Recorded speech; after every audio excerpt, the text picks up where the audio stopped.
Hey everyone, welcome back to the channel. In today's video, I'll be going over my closing out of my January budget. So if you are new to the channel, welcome, welcome, welcome. If you are returning, welcome back. Your support means a lot to me. So let's get into it. Let's start with the January 15th actual column for my budget. We had actual combined income for that period of $3,446.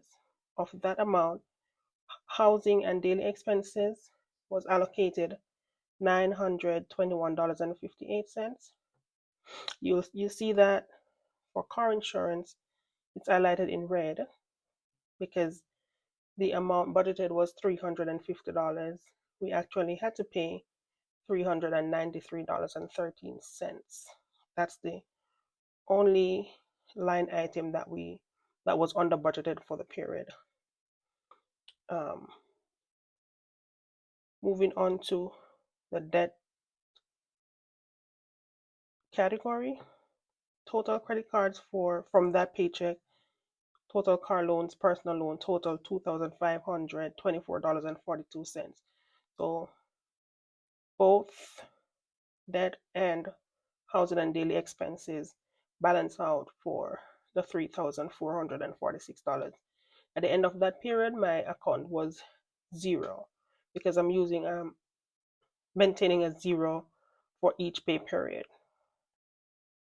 So moving over to my January 31st paycheck.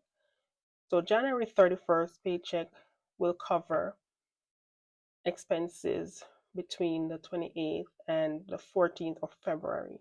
So what I did was to gather all the expenses from that paycheck, from that period that needs to be paid between the 28th and the 31st of January, so I can close that out. And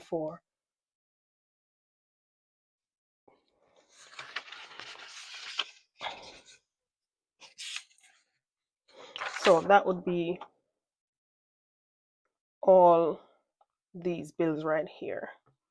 So the budgeted amount total $1,389.27. So I'm paying all these from my 31st paycheck. All right, moving along with that, I'm sorry.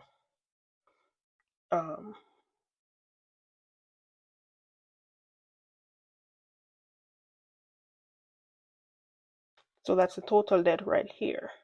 I had to pay utilities totaling $410 and a return check that I received for $450.26.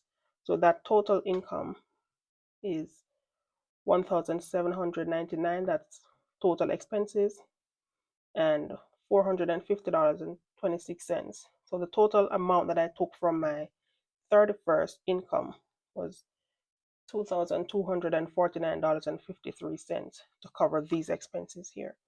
So the total income for between the 15th and the 31st that was used towards housing, debt, and emergency fund was $5,695.53, which equals here. So we have the 100% here. I took it a bit further to see what percentage of my income was used for these categories. And let's give a visual representation of that. So for total household, it was $1,331.58, and that's equal to 23% of my total income for that period.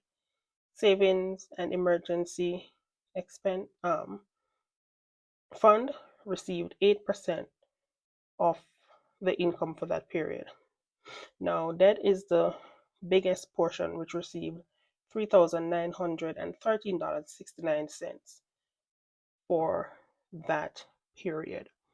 So I did a little bit of research just to see the budget categories and kind of give myself an overview or some insight as to how far off I am. So there are actually quite a few budget percentage recommendations.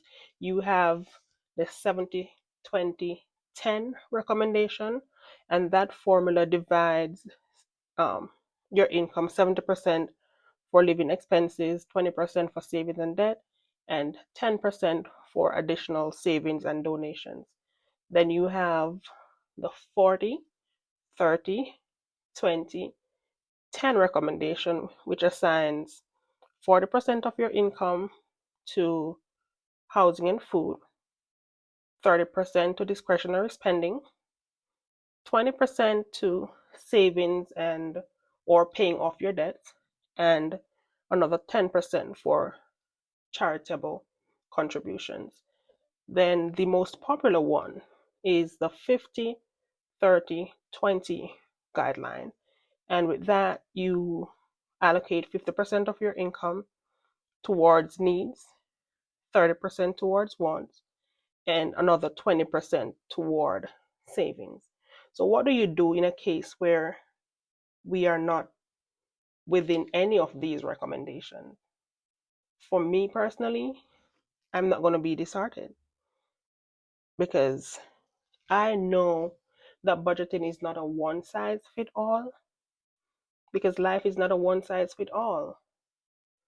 The bottom line is everyone's situation is different. So, with that said, how I budget is based on my family's need and our income. So, my recommendations to myself are going to be one, budget based on my family's unique situation. Two, change my money mindset, change the way that I think about money, change the way that I see money, change my overall relationship with money and my spending habits. Three, focus on paying off my debts and save more money. So with that said, we are at the end of this video. Please comment and let me know what you think about my closing. This is actually my first time closing out my personal budget. So please leave a comment, and also remember, if this content resonates with you, please remember to like, subscribe, and share this content in the next. Until I see you in the next video, thanks for watching.